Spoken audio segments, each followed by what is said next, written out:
So hello everyone, हम start कर लेते हैं। तो जैसा कि हमने लास्ट क्लास में देखा था कि हम वेक्टर्स का एडिशन किस तरीके से कर रहे थे। एक हमने पैरेललोग्राम लॉ पढ़ा था और से एक हमने वेक्टर एडिशन लॉ पढ़ा था। तो उसी के हिसाब से हम आज सब्ट्रैक्शन ऑफ वेक्टर्स भी देख लेते हैं किस तरीके से करते हैं। तो अगर मेरे पास लेट से कोई दो वेक्टर्स हैं ए और बी और मुझे उनका सब्ट्रैक्शन करना है, तो मैं क्या करूँगा ना, सिंपल सम कर दूंगा दो वेक्टर्स का, ए और माइनस बी का।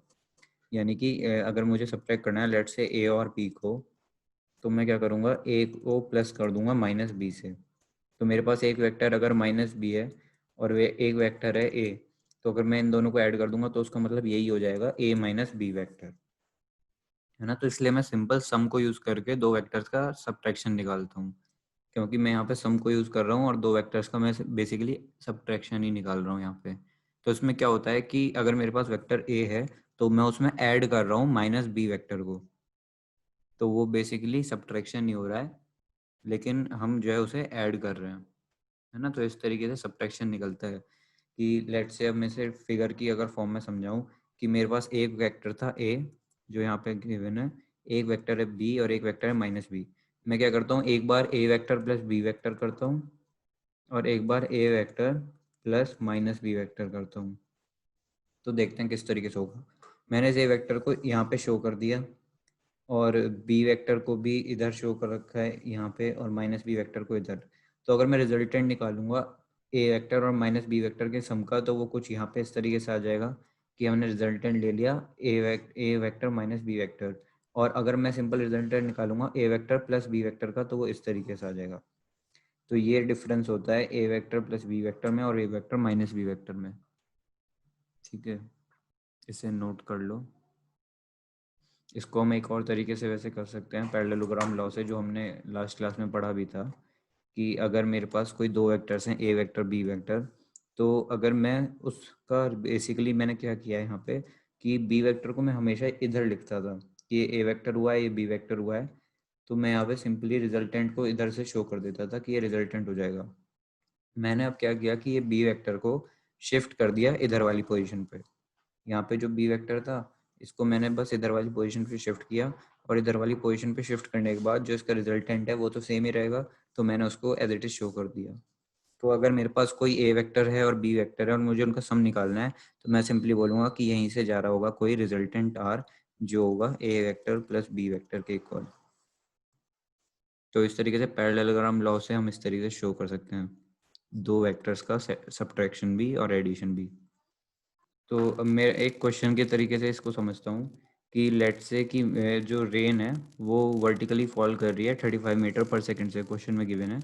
और विंड जो है वो ब्लो करना स्टार्ट कर देती है कुछ 12 मीटर पर सेकंड से, और ईस्ट टू वेस्ट डायरेक्शन में। तो किस डायरेक्शन में बॉय को अपना अम्ब्रेला होल्ड करना चाहिए। सो क्वेश्चन में गिवन था कि रेन इस तरीके से फॉल कर रही है, वी आर लेट से वेलोसिटी है, और अगर मैं ले लेता हूँ ये डायरेक्शन, नॉर्थ इधर है, साउथ इधर है, और ईस्ट इधर है, और वेस्ट इधर है, इस तरीके से। तो अगर मेरे पास वी आर इधर वाली साइड है और मैं ले लेता हूँ वेलोसिटी, जो जो विंड की वेलोसिटी है वो इधर है, क्योंकि विंड ईस्ट से वेस्ट फ्लो कर रही है, तो वो हमने इस तरीके से शो किया है। तो अब बेसिकली इसका मैं रिजल्टेंट देखूंगा तो वो ऑब्वियसली इन दोनों पॉइंट्स को ज्वाइन कर दूंगा, तो इस तरीके से इनका रिजल्टेंट आएगा कुछ आर, वो कुछ थीटा एंगल बना रहा होगा यहाँ से। तो इसने हमसे बोला है कि किस डायरेक्शन में बॉय को अपना छाता पकड़ना चाहिए। तो बेसिकली अब बारिश जो होगी वो आर की डायरेक्शन में आएगी, तो अगर बॉय छाता इस डायरेक्शन में पकड़ेगा अपना, तभी वो बारिश से बच पाएगा। तो बस हमें यही डायरेक्शन बतानी है। तो देखते हैं इसे किस तरीके से हम बता पाएंगे। तो हमने जैसे कि अभी फॉर्मूलाज में देखा था कि रिजल्टेंट जो होता है वो हो जाएगा अपना जो ये वाली वेलोसिटी गिवन है इसका स्क्वायर, प्लस जो दूसरी वाली वेलोसिटी गिवन है उसका स्क्वायर हो जाएगा। वो कैसे, अगर मैं देखूं ये एक राइट एंगल ट्रायंगल फॉर्म कर रहा है, अगर मैं वी डब्ल्यू को नीचे ले आऊंगा इस तरीके से, यहाँ पे मैंने सिंपल क्या किया, वी डब्ल्यू वैक्टर को उठाया और डिस्प्लेस कर दिया नीचे, तो यहाँ पे एक राइट एंगल फॉर्म हो रहा है। तो V R square plus V W square क्या हो जाएगा, आर स्क्वायर के इक्वल हो जाएगा। यानी कि आर स्क्वायर हो जाएगा V W square plus V R square के इक्वल। तो मैं यहाँ से क्या करूँगा, ये जो आर है ना इसको रूट में ले जाके इधर लिख दूंगा, तो ये हो जाएगा V W square plus V R square. तो ये रिजल्टेंट मेरे पास निकल कर आ जाएगा। वी डब्ल्यू अपने पास वेलोसिटी विंड की गिवन है 12 मीटर पर सेकंड, तो 12 का स्क्वायर और प्लस यहाँ पे हो जाएगा 35 का स्क्वायर। सो ये वैल्यू आ जाएगी मेरी आर की, रिजल्टेंट की। तो यहाँ से मैं इजीली कैलकुलेट कर सकता हूँ। अगर मैं कैलकुलेटर से कैलकुलेट कर कर देखूँ तो वो आ जाएगा मेरे पास आर 37 मीटर पर सेकेंड। सो इसे मैं एक और बार दोबारा से समझा देता हूँ कि मुझे गिवन था कि रेन जो है वर्टिकली नीचे गिर रही है, यानी कि रेन की वेलोसिटी होगी वी आर। अब जो विंड है वो ब्लो कर रही है ईस्ट टू वेस्ट डायरेक्शन में, ईस्ट टू वेस्ट अपनी ये होगी डायरेक्शन।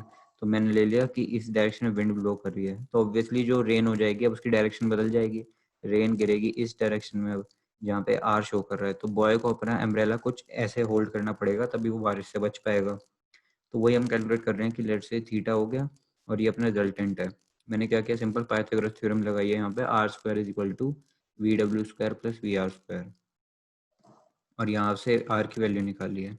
तो अब अगर मैं देखूंगा टेन थीटा कितना आएगा, सो अगर मैं यहाँ से देखूँ इस ट्राइंगल में तो टेन थीटा आ जाएगा मेरा V W upon V R, है ना। तो वो हम सिंपल सॉल्व कर सकते हैं, 12/35, और ये हो जाएगा अपने पास कुछ 0.343। तो अगर मैं अपने यहाँ से थीटा कैलकुलेट करूँगा तो थीटा आ जाएगा मेरे पास tan इनवर्स 0.343। तो अब अगर मैं इसकी कैलकुलेटर से वैल्यू कैलकुलेट करूँगा तो ये आ जाएगी मेरे पास कुछ 19 डिग्री। तो थीटा की वैल्यू आ गई। तो अब अगर कोई बोलेगा कि किस एंगल से मुझे पकड़ना है, तो 19 डिग्री मुझे लेना है वर्टिकल से एंगल, तभी वो बारिश से बच पाएगा बॉय। तो boy should hold his umbrella in the vertical plane at an angle of 19 degree with the vertical direction.